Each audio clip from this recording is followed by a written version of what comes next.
Let's have fun in the sun on Comino Island, Malta.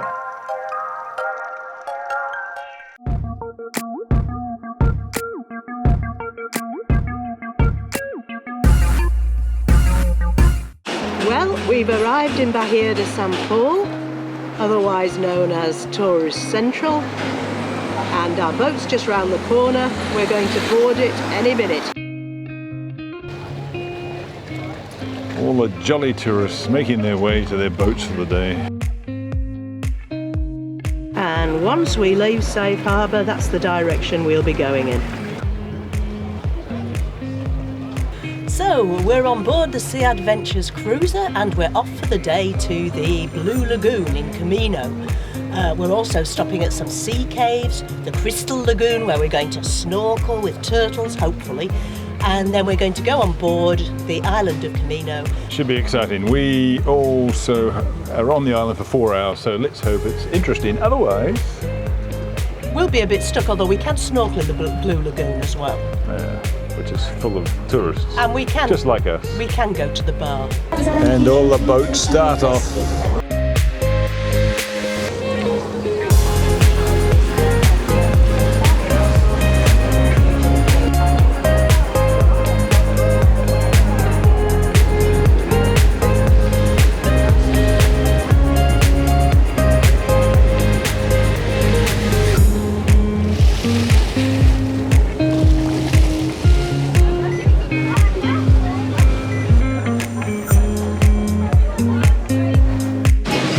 There in the distance is the third island of Malta and Gozo, which we're not going to on this trip.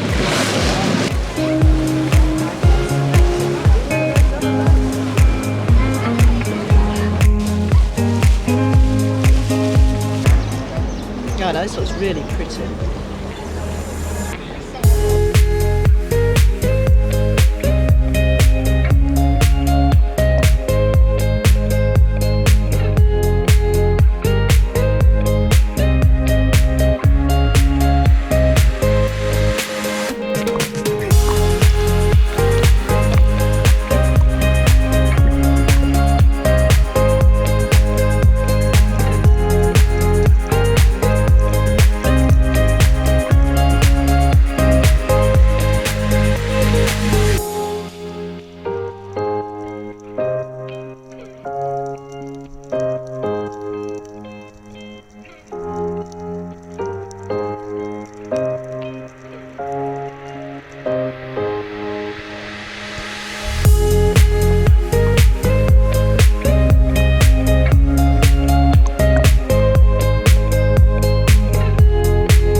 This is the famous Crystal Lagoon.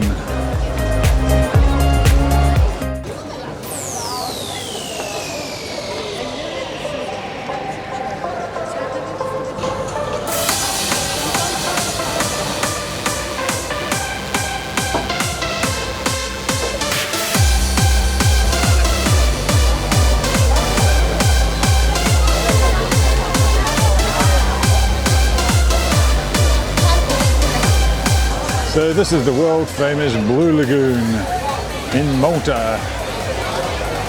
As you can see, it's just a little bit busy today.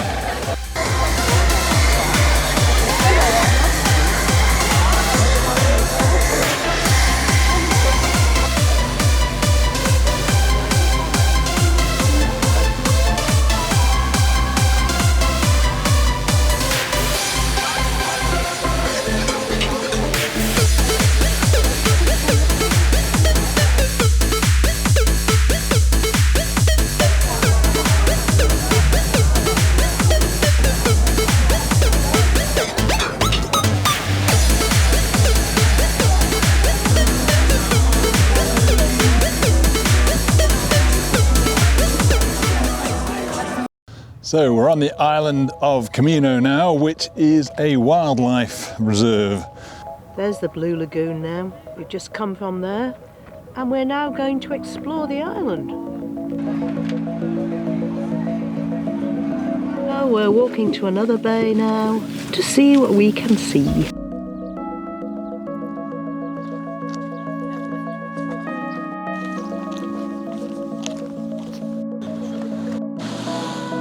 From what I understand, this is the only place you can stay on the island.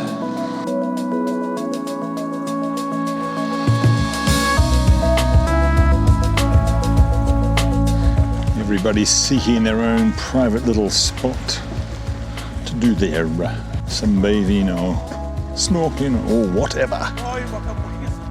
What do you want to do? We can go for a bit of a walk and then come back and have a drink on the way back now. That sounds like a good idea.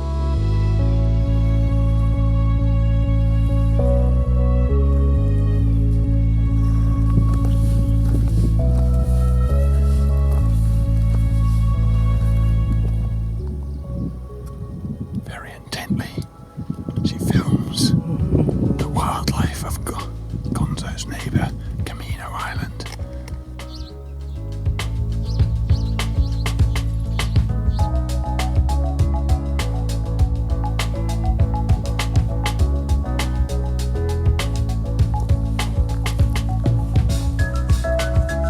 So this here is the largest building on Comino, and it used to be an isolation hospital for returning troops from one of the many empire wars of the English.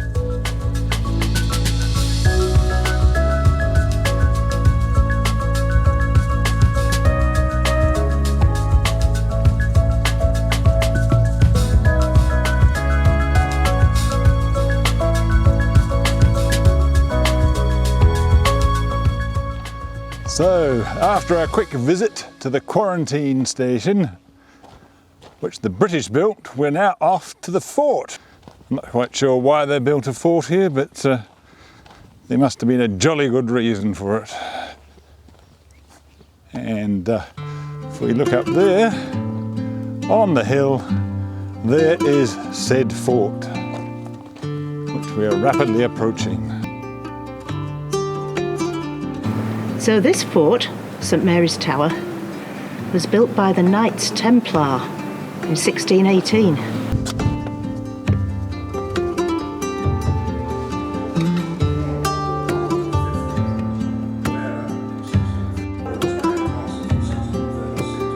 We're nearly on the roof of the tower. This is just a little ante-room that soldiers used to come in before they went up to fight the enemy, to pray. And you can just see the remains of the cross that was painted on the wall. We're now at the top of the tower, and down below you can see to the right the Blue Lagoon, full of happy, frolicking tourists. Isolation hospital from above. And over there on the distance is the main island of Malta, with the ferry chugging on its merry way. What do you think of this? I think it's a very nice fort. Very interesting, very friendly people at reception. Just enough information that you don't get overloaded with it. And here's the fort flag. Dinlatelwa, which I'm sure I'm mispronouncing, means this fair land. The wife is about to descend into the depths of the fort of the Knights Templar.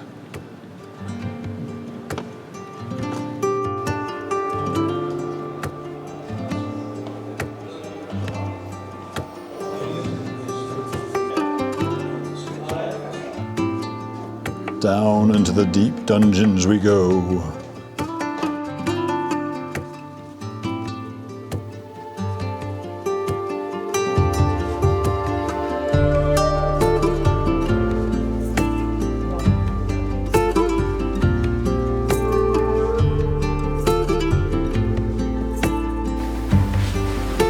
One of the old cells. I'm glad I didn't have to stay in that.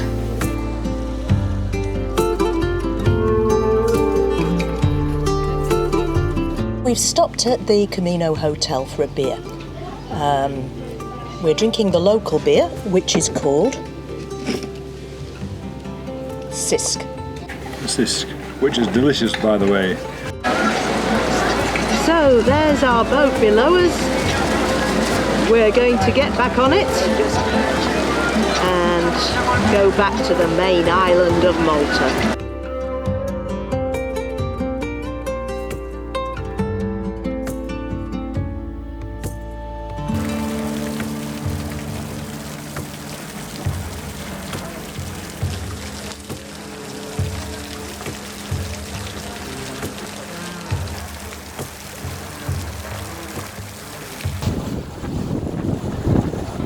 These are the Sanctuary Caves. These caves are linked by underwater tunnels